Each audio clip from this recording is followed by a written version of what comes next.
Hi, on this episode of Real Time Truth, we're going to talk about shaken faith. What do you do if somebody that you've regarded very highly in the Christian world all of a sudden says, I don't believe in God anymore, and they walk away and renounce their faith? What do you do? And what do you do if it's somebody that's friends with your kid and now they're shaken? Join us on this episode and we'll talk about shaken faith.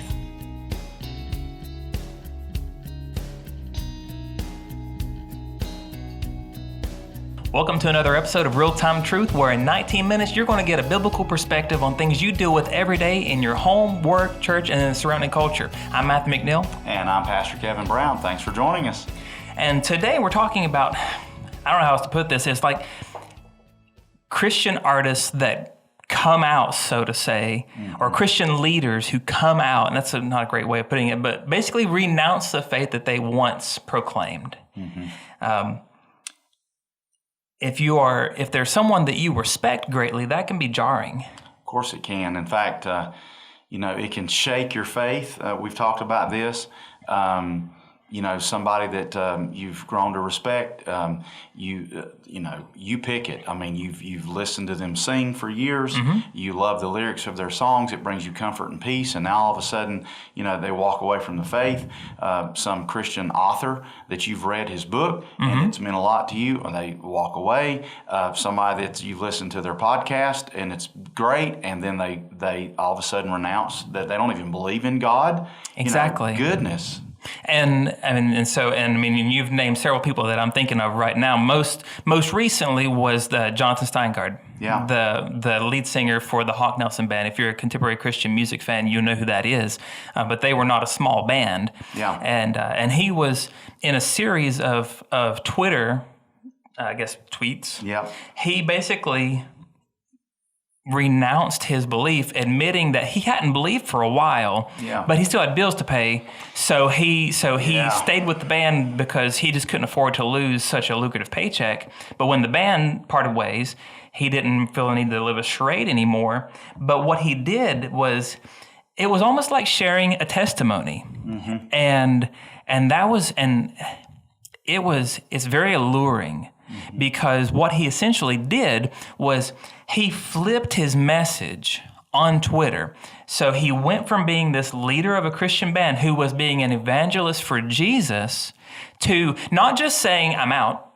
He didn't stop there. Yeah. He went past that to say, actually, there's not a need for this. And let me tell you about how it happened in my life. And so he went from being an evangelist for Jesus to being an evangelist for human secularism. Yeah. And I appreciate his honesty. I'm glad he got his house paid for. Yeah. And so then he came out and all, but it would have been maybe a little bit more, less hypocritical in my mind if he would have been honest a couple of years ago when he said that, to use the analogy of a sweater that was beginning to unravel, as he said, it had unraveled a couple of years prior to him actually, the band ending and so forth. And again, I get back to this whole almost like a testimony of deconversion.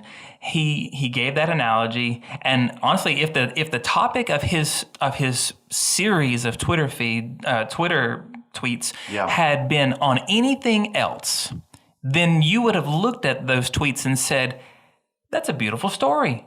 That was a really well told story. Yeah. And so, but here's the thing, because of the sincerity of what he was saying, people who respect him could be struggling and reeling right now because of now he's saying, this is not a big deal. Yeah, especially for young people, especially for people that's in their teens, those in their 20s. So often at that age, you're driven a lot by emotion, more so than you are just by reason. Reason. And so,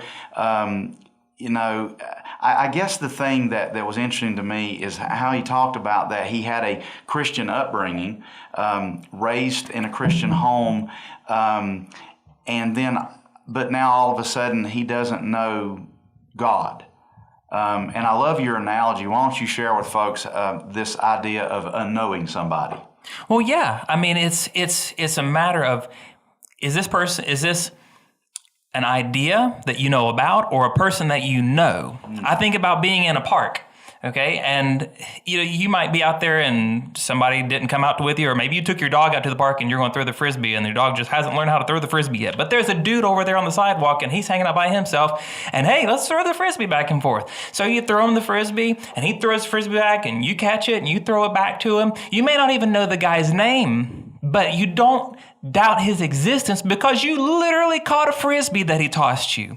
You've had an experience with him. Yeah. And so this is what I'm thinking of in this whole situation is God is more than an idea. He's more than a historical figure. He is a person to know now. Yeah. And when you know someone, there's no circumstance. We're not talking about something like spiritual amnesia here. Right. When you know someone, you don't suddenly not know them anymore. Yeah. This whole idea, I love your phrase of unknowing somebody. How can I know you for 15 plus years and all of a sudden say, I don't know if Matthew exists? But now answer that question now.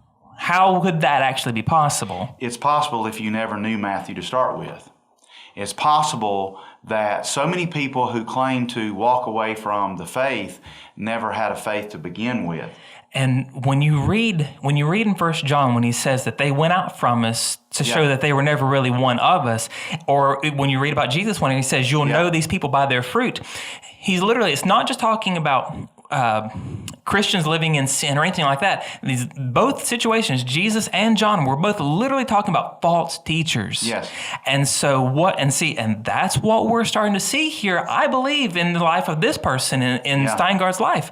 Because literally he went from being a proclaimer of the gospel to a proclaimer of its uselessness. Yeah, and so that shakes people to their core that followed them. You mentioned John, if I may, to read 1 John chapter 1 verses 1 through 3. This is real time truth. So here's the real time truth. That which was from the before you read that, I want you to listen to what's emphasized by John in this passage. Yeah. That which was from the beginning, which we have heard, which we have seen with our eyes, which we have looked upon and have touched. I'm touching Matthew for those listening on a podcast not seeing this. With our hands, concerning the word of life, that's Jesus. The life was made manifest, means revealed, and we have seen it and testify to it. What? The life of Christ. And proclaim to you the eternal life, which was with the Father, that's Jesus, was with the Father, and was made manifest or revealed to us. John is speaking of himself and the other disciples, the apostles, and those that Jesus appeared to when he was on this earth 33 years, that we have seen and heard, and we proclaim also to you, so that you too may have fellowship with us. And indeed, our fellowship is with the Father and with His Son, Jesus Christ. And we are witnessing these things so that our joy may be complete. That's right. And now here's the thing. He didn't only say our fellowship was with Christ. He says our fellowship is with Christ. That's how God is able to say, I am the Father of Abraham, Isaac, and Jacob. Yeah. Not I wasn't the God of Abraham, Isaac, and Jacob. I am the God of Abraham, Isaac, and Jacob, because He's alive. He's a person to know now. Amen. And they said again and again and again, we lived with Him. We saw Him. We listened to His words. We grabbed each other, we hugged each other, we held hands, we lifted heavy things together, we shared food with each other. Yeah. You don't go suddenly from knowing that person, because like these guys, none of them ended well. Yeah, that's right. With the exception, John, he was, out of all of them, he might have been the only one that died of old age. Mm-hmm. But the dude was boiled alive. Yeah, that's right. So none of them experienced great lives in the end. They're all things that could cause you to question, but none of those things made them suddenly stop knowing the man that said to the waves, peace be still. Amen. Matthew, and those of you who are listening and watching, I know Jesus. Mm-hmm. I know Him. I talk to Him. He talks to me. Through His Spirit, He bears witness with my spirit. I've been through circumstances in my life. Let me tell you something. I know Jesus as good as I know Matthew. I know Jesus as well as I know my kids, as well as I know my wife, because Jesus said, my sheep know me and they recognize my voice. I recognize who He is. I understand who He is by how He has helped me in my life in so many different ways. I want to say this about Jonathan Steingard. I don't know the man's heart. Okay, so whether he actually, look, if he knew Jesus, if he said that he did, okay, I'll take him at his word. But if he says he did and he's now walking away, he's an apostate. If he never returns, he's an apostate. So meaning that he truly never was, no matter what he says, born again. Jesus said on that day, the day of judgment, many will say, Lord, Lord, have I not done this, that, and the other? And he'll say, depart from me, I don't know you. So just because you say you know Jesus, that very well may not be the case. But here's what I want people to understand. We play this little game in my house. We've done this recently. We actually did it with a pillow where we play a little tug of war. And the way that we do this is that whether it's me or Pam's on one side of the pillow, you can do this with a rope or whatever, and we're tugging. You know, tug of war, often it's done with a rope. But what we do, either Pam or I'll get behind one of our kids. Of late, I did this with Andrew, where actually I was behind Andrew, and so Andrew couldn't see me because he's pulling on the rope, and Pam was kind of playing the role of the devil, and she was trying to pull him toward her, but I was behind Andrew. Now, he couldn't see me, but he could feel me because I actually came up against his back. And so I told Andrew, lean into me, okay? And so I had my hands on the pillow as well underneath, and at the time he couldn't even see my hands. He was at the top of the pillow, and he's pulling. But the point is that I asked Andrew, can you feel me? Can you sense I'm here? And he said, yes. And see, Jesus is in heaven. We all get that. Mm-hmm. But we can sense His presence through His Spirit. Mm-hmm. And so many times, and you have, Matthew, we all can, those that are believers and followers of Christ, people sometimes think we're crazy because we hear voices in our head. Of course we do. We hear the voice of Christ who says, I am with you till the end of time. I'll not leave you. I'll not forsake you. His commands, His comfort comes to us. He says, yes, in the world you're going to have trouble, but take heart. I have overcome the world. And even when tears are burning down my cheeks, I can experience the presence of Jesus, and I feel Him speaking into my spirit and carrying me. See, I know Him. That's it. And you can't not unknow somebody. I mean, that's impossible. Right. And so this is, if people are honest, in their, coming out and, saying I now renounce any faith that I had, again, I would question whether they ever had any faith to begin with, because you can't unknow somebody. Yeah, exactly. And so as we're talking about this, as a parent, now I'm still raising 3 lost kids, okay? Praying for the day whenever they all know Christ, but none of them have made a profession of faith yet. And they're all young. They're all young, 10 and under. But as a parent, I could imagine, of a parent of a saved child, I could understand that this would cause some fear, because again, you mentioned how in his testimony and in the testimony of so many others, again, you call it a testimony because that's what it sounded like. Yeah. But he talks about being raised in church. And we have a huge emphasis on that here. But many could ask, could this happen to my child? And the answer is yes. Mm-hmm. Yes, it could. Mm-hmm. And so the question we have to ask ourselves is, have we introduced them to Jesus? Is he actually their friend, or is he just yours? Yeah. Would they look at Jesus as a friend of their parents? Yeah. Or is he their friend? Years ago, I did a sermon, and I used an analogy, an object lesson with a box, just a cardboard box, and on the box, I had written the names of the people who had spiritually influenced me in my life.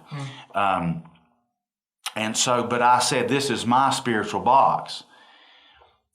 And the way that I did the analogy was to share with people, there comes a point in time that you have to own your own spiritual self, your own spiritual walk with Christ, and you have to write your name on the box. It has to become your box. For so many people, they have a faith that's not really their faith, especially young people. They've always been taken to church. They grown up in a Christian home, Christian grandparents, Christian parents, Christian whatever. And when you say, can you show me your spiritual box? And they show you their spiritual box, and this is a metaphor. You're like, well, where's your name? It has everybody else's name. It's got everybody else's name on it. Your preacher, somebody that's, your parent, you're maybe a grandpa that was a godly grandfather or whatever. Where's your name? At some point, you got to put your name on the box.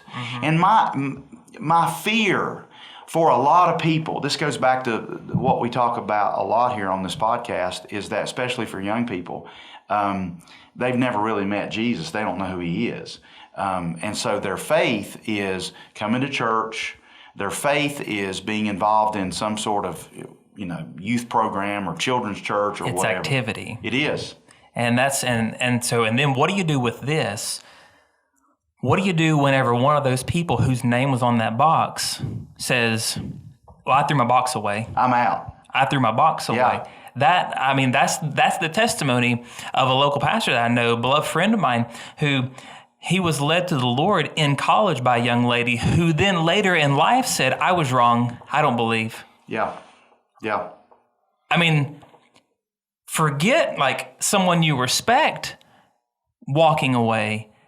This is the person who introduced you to Jesus. Yeah. And they say, I was wrong. Yeah. Just forget about it. Where does that leave you? Yeah. And that's the thing, though, is did they know Him? Who knows? Hopefully that person came back to the Lord. Yes. But the thing is when that person introduced that local pastor to the Lord, he suddenly had a relationship with Jesus. Yeah. His own relationship. Yeah, he knew Him. He was introduced to Him. He knew Him, and I know the pastor that Matthew's speaking of. And so, and so it doesn't matter what that other person did, right. because his relationship was his. His name was on the box. That's right. That's right. We have to get to a place, parents, those of you who are listening out there, to where we help our kids meet and interact with God for themselves. I don't know how else to say this. This is blunt. So many people know about Jesus, but they don't really know Him. They know facts about Him. They have a head knowledge, but He's never made it to their heart. He's a warm, fuzzy thought. He's a warm, fuzzy thought, and there's an old saying that some people are going to miss heaven by 18 inches, the distance from your head to your heart. People know facts about Jesus, but they've never truly given their heart to Him and chosen to follow Him. And so we've got to get to a place to where we have spiritual expectations for our kids, so that we introduce them to Jesus, and so they begin to understand and recognize His voice. Sure. They have to have their own experiences with Him. They can't just lean on your experiences. Yes. Something telling, because I know where you're going with this, something telling about Steingard's testimony, quote unquote, was the fact that at the very end, he was, at the beginning, he was honest whenever he said, yeah, I just kind of hung in there for a paycheck. But at the end, he mentioned, he listed off these tired, centuries old objections to Christianity that anybody could find an answer to if they were really looking for an answer. These questions that he had that we'll probably hit at some point in a podcast in the future down the road. Why does God allow evil? Those kind of things. Kind of stuff. Things that we've understood for thousands of years, literally. But the last one, I think, was kind of like an actual peek at the real issue. And he had mentioned that he had been battling depression, which depression's a real thing. But in these situations, it's often code for something else, and that is that I have an underlying issue. I have some problem with something. And so what he needed at some point in his life was to be able to say, Dad, I got a question. Yeah. There's something I don't get, or I want this, but I know the Bible says this. Yeah. How do I deal with this? Yeah. Mom and Dad, we have to be we have to be a safe place. You know, people talk about all these safe spaces, you know, these safe zones. Your home needs to be a safe zone that your child can come to you and talk about anything. You need to say that to your child. Yeah. You need to verbalize that to your child and say, honey, you can come talk to me about anything. Anything. It doesn't matter how bad it is. You can come talk to me about anything. You can trust me with what you tell me, that I'm going to listen to you. And you have to prove that you're saying the truth when they actually do it and you don't overreact. Yes. And yeah, we can't go, you gotta be kidding me. You're thinking that? Have you lost your mind? You've been raised better than. No. We show grace and we show mercy and love to them because they are being vulnerable. Yes. And so we don't crush that vulnerability, because when you crush the vulnerability, what you end up doing is you end up shoving your kid away. That's it. So we want to be able, we want our kids to be able to come to us with their doubts, because they're going to have doubts. Who doesn't have doubts? Satan can put a doubt in anybody's mind. He puts doubts in my mind, and we have to starve the doubt and feed our faith. And so as we help our children, we have spiritual expectations for them. I have those for my kids. I got two 15-year-olds in the house, a boy and a girl, and I have spiritual expectations for them. I say, what is God saying to you today? What's He working on you in your life?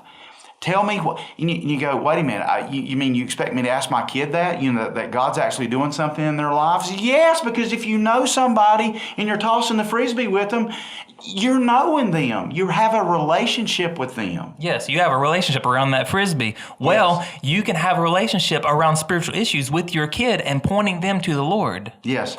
So, you know, one of my favorite verses is 3 John 4. I have no greater joy than to hear my children are walking in the truth. Mm-hmm. And so to have those expectations, and so to plant those seeds in the life of our young people, so that if somebody that they admire, that they followed, all of a sudden just says, I renounce my faith, that they go, okay, that's strange, that's whatever. That's unfortunate. Doesn't affect me. Doesn't affect me because I know Jesus. That's right. And a 15-year-old can know Jesus. Yes, a 15-year-old can be still and know that He is God. The guys who followed Jesus around Galilee weren't much older than that. Exactly. And so they can know God. And so, again, we want our kids to have their own experiences with God, not just rely on ours. And you had just pointed out, have expectations for them. Yes. And then whenever they're little, like my kids right now, Mom and Dad, that's on you. Yeah. Okay, you are responsible for creating those moments where they get to experience God. You get to build. Right now I'm attempting to disciple lost kids. Yeah. Okay, but what I can do right now is I still lay the knowledge of the truth out in front of them, so that one day, whenever the Lord just says, "Come here," they'll recognize it and they'll go to it. And that foundation can then be built upon. Exactly. And so we can say, I have no greater joy than my children are what? Making good grades, making a lot of money, they've got a big house, they just got a new car. All that's fine. No, I have no greater joy than to hear that my children are walking in the truth. That's right. Do they know Him? Do they know Him? Not about Him. Do they know Him? Amen. Amen. Well, guys, thank you so much for tuning in to this episode of Real Time Truth. I'm Matthew McNeil. I'm Pastor Kevin Brown. Thanks for joining us. Take care.